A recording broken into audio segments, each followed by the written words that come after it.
skin at jumitim. Okay. Anyway, mabilisan lang to mga kababayan.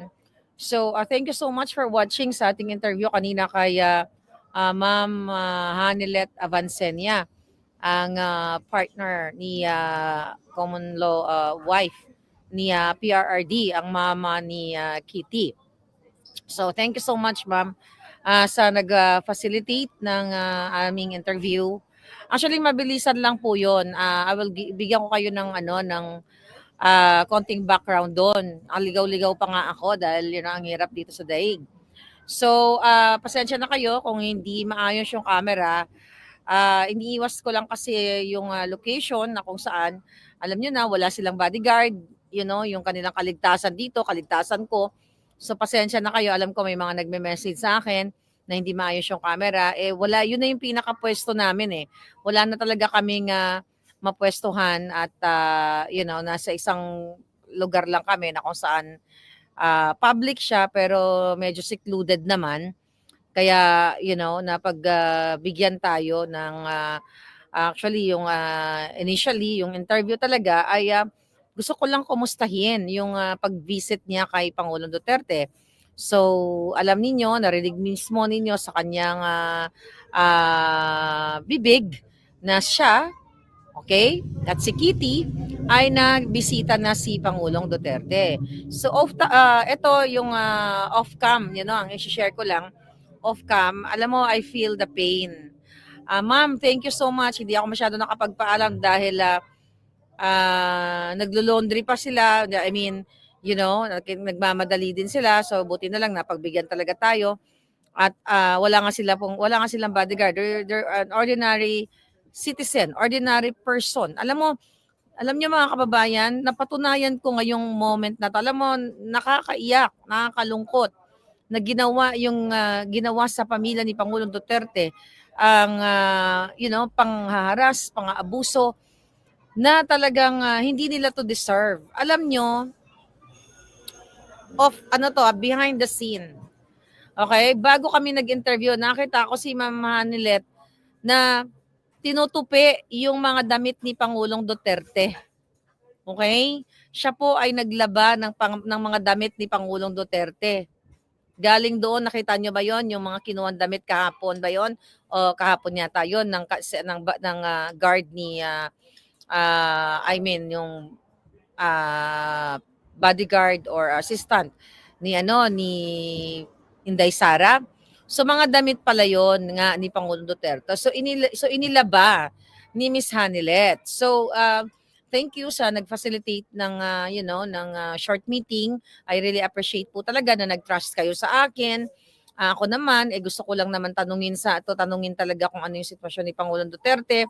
So I feel honored dahil nakita ko yung mga damit ni PRRD. Itinupi, isinalansan at ibibigay na muli doon sa kanya. Tapos yun na nga, ang ibig kong sabihin, kung ang Pangulong Duterte po ay nagnakaw ng limpak-limpak na salapi, they can afford na mag-hire magsama ng mga tao dito, para sa kanilang bodyguards, para sa kanilang security. Nag-Uber lang si Madam. Nag-Uber lang siya. Nahinatid ko pa siya in-assist ko pa siya, binitbit yung maleta ni PRRD. Which is hindi naman natin pwedeng videohan yun ng bonggang-bongga. Nalungkot ako na lalo nung makita ko yung pagiging simple nila. Kasi alam nyo, mga kababayan, kung nagnakaw ang pamilya ni Pangulong Duterte, they can afford na mag-hire ng tagalaba nila. Magdala ng 2 tao, 3 tao, o sige, mamasihan kita langga.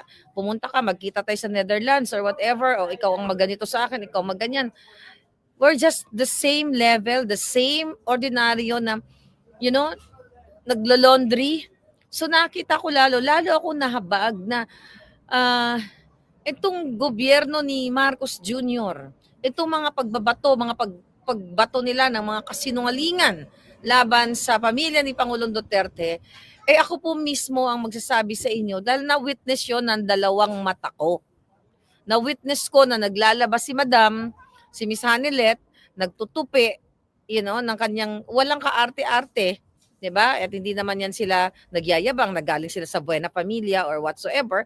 But of course, we all know na she is a registered nurse at may business at hindi talaga katulad ng mga taong bumabato sa kanila.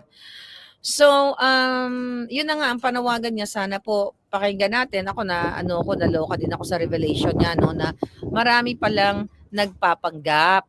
Na narinig niyo naman, no, nagpapanggap na nurse ni Pangulong marami ba? I don't know. I really don't know kasi hindi talaga ako updated sa mga balita pa ngayon sa Pilipinas. Dahil yung mga videos ko, yung mga pictures ko nga, hindi ko nga ma-download, hindi ko nga matawag doon, hindi ko nga ma-post dahil talagang pagod.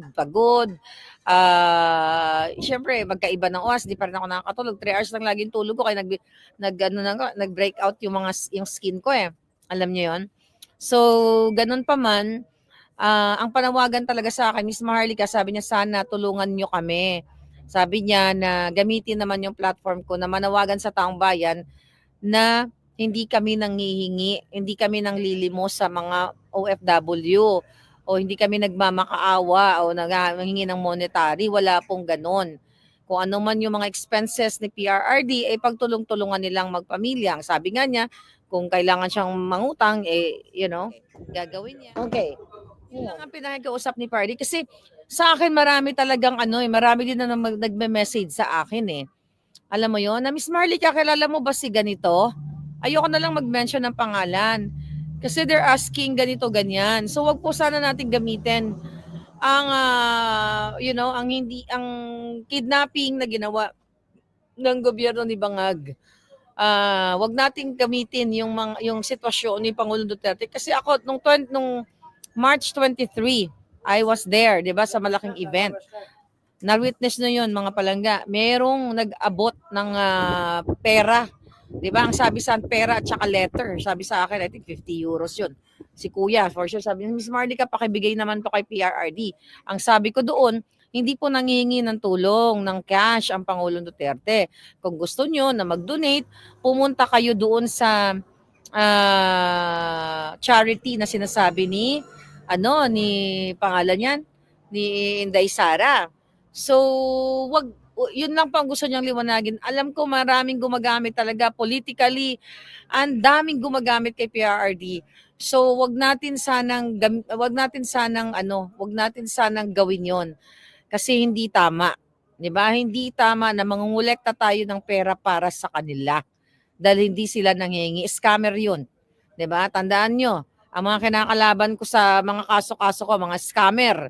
'Di ba? So, wag tayong tumulad. Okay, sa mga taong ito. But anyway, grabe, malamig na dito. Ayan, nag-ano na tayo. Ito na naman ang outfit natin dahil naubusan na tayo ng damit. So, maglo-laundry din kami mamaya.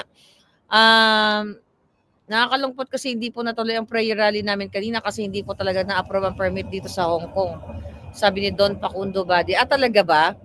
Gawa na lang paraan palangga ng iba pang paraan. So, I hope at yun nga, ang sabi ni Miss Sanilet, ang mga naalala ko lang, maiksi lang naman talaga kami. That was 19 minutes lang. Tapos, short na conversation. Basta ang nasasaktan sila, yung gagamitin si PRRD. Yun yung in-emphasize na sa akin.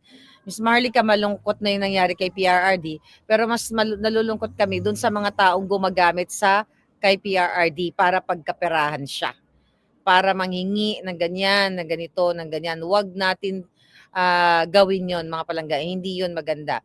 So, kasi yung tungkol sa nurse naman, na sinasabi niya, ang naalala ko kasi, mga kababayan, parang merong napanood ko na mayroong nag-volunteer, 'di ba? From here dito sa Belgium. So, I don't think na nanggamit naman 'yon. May nag-volunteer kasi. So, I just don't know. Nalala niyo 'yon? May video ganon, 'di ba? May nalala niyo, ako natin sa kanyang lolo mo, baka ni Lisa Tanas to. Anyway, nalala niyo 'yon, may nag-volunteer, but I really don't know kasi tinanong ko nga sabi ko nga gano'n sa kanya, sabi ko, may mga names po ba kayo, ma'am? Ganyan. Hindi naman siya nagbigay ng names, which is good.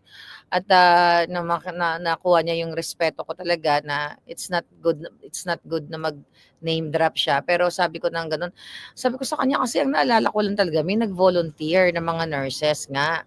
may nurses doon na sa harap ni Inday Sara. So hindi ko alam na marami palang mga nagpapanggap. So ang point ko lang, for what? Bakit may magpapanggap na nurse? Yung mga nurses ni Pangulong Duterte umuwi na, di ba? Sa Pilipinas? Nurse sa Pilipinas na may video? Ano yun? I really don't know. Mga kababayan, sabi ni Bel, nakakaiyak yung interview kay Mamahal. Maramdaman ko ang sakit. Masakit talaga. I feel the pain. At pero ang one thing lang na nakita ko sa kanila, they're really strong. Napaka-strong ng kanilang family. Alam naman natin 'yan. At napakatapang din ni Madam talaga na, nakita naman natin siya straightforward. Nakapakatapang na harapin itong nangyayari sa kanila. Ang sabi nga niya, 'di ba kanina, tinanong ko siya kung umiyak siya. Hindi nga siya, tumulo lang, umiyak ng konti. Parang gano'n ang pagkakaintindi ko. Pero ayaw nga ni PRRD siyang umiyak. So, I'm so happy na may pamilya si PRRD dito na magbibisita, mag-aalaga sa kanya, sa mga damit niya and everything araw-araw. Kasi ang pagkakaalam ko, babalik na rin si Vice President Sara Duterte sa Pilipinas. I'm not sure kung kailan. Sabi ni Mari, oo, napanood ko yun, ma'am. Nagpresenta na nurse, sabi ni Mari Akar. Tani nurse daw, sabi ni Ellie. Hindi ko alam kasi kung ano that was the first time na narinig ko, no? Si Tito Nonoy na lang mag-look after kay PRRD. Well, this is about family. Na-acknowledge at na-appreciate lahat yung ating support kay PRRD. Pero talagang at the end of the day, family lang talaga ang sasandalan ni PRRD. So, pamilya lang talaga. At yun ang nakukuha kong mensahe sa kanya na ibigay natin sa kanila itong moment na ito, at wag tayo gumawa ng mga bagay na magpapanggap o yun nga, magsusolicit, lagi niya paulit-ulit para sakay. Hello? Nakasakay na kayo? Prison detention. Basta yun, yung address na yun. Okay. Text mo ako pag nakasakay na kayo. Okay, bye-bye. Anyway, so yun, mga kababayan. Ang ano daw, sabi nung nagpa-interview kay VP, nagsabi na raw siya kay Hanilet. Talaga? Sabi ni May Nipin, sabi nung nagpa-interview kay VP, nagsabi na raw siya kay Hanilet. Hindi ko sinapapanood, maybe yun ang ibig niya sabihin. So, hindi ko talaga alam yun. Pero at least maganda na nagsalta ni si Miss Hanilet na meron pala talagang gumagamit. So, mga kababayan, from now on, kung meron mga lumalapit sa inyong humingi ng tulong, pwede nyong i-verify sa akin. Kasi pwede natin i-message. Kinuha ko naman yung number ni Madam. Sabi ko, pag may mga pangalan na nababanggit, maybe I will ask you, ma'am. Sabi ko sa kanya na baka kilala ninyo. Kasi nga, mas maganda na yung meron tayong naire-report natin ng, ang tawag dyan, grabe. May tsura ng mata ko, talagang wala pang tulog. Naire-report natin sa ating, sa family. Kasi hindi talaga maganda, nalulungkot. Alam mo, masaya na nga kami kahit papaano na yung mga daming mga Pilipino talaga pumupunta dito, nakita nyo naman. Pero malungkot na, actually alam ko talaga ako kanina, na meron pala talagang gumagamit sa pangalan ni PRRD. So, welcome pa rin po yung mga ninyo yung inyong mga letters, mga cards. So, welcome pa rin yan. At sabi nga ni Vice President Sara, dun sa mga nagpaunang nagbigay, may mga chocolates and everything, ay ibibigay doon sa, ano tawag doon? Sa charity, sa Davao. Anong pangalan ng charity na yon? I forgot the name. Okay? I really feel the pain, sabi ni Perdon Gonzales. Ano yung charity ni PRRD sa yung pinupuntahan? House of Hope. Yeah, sa House of Hope. Thank you very much. So, alam nyo, ito pa. Should I say this? Yung mga pumupunta, may nakita kasi ako doon palangga. Siguro hindi ko na lang, okay, ganito na lang. For 1, 2, 3 beses na ba ako? 3 beses na ako nagpunta sa event So, meron din talaga ako mga nakikita. Hindi ko alam kung nagsusuporta kay Pangulong Duterte o mga nagpapanggap lang na gumagamit talaga doon sa event dito, sa event namin. Hope Foundation, yeah, House of Hope. So na may gumagamit sa event. So please wag niyo na pong gawin 'yan.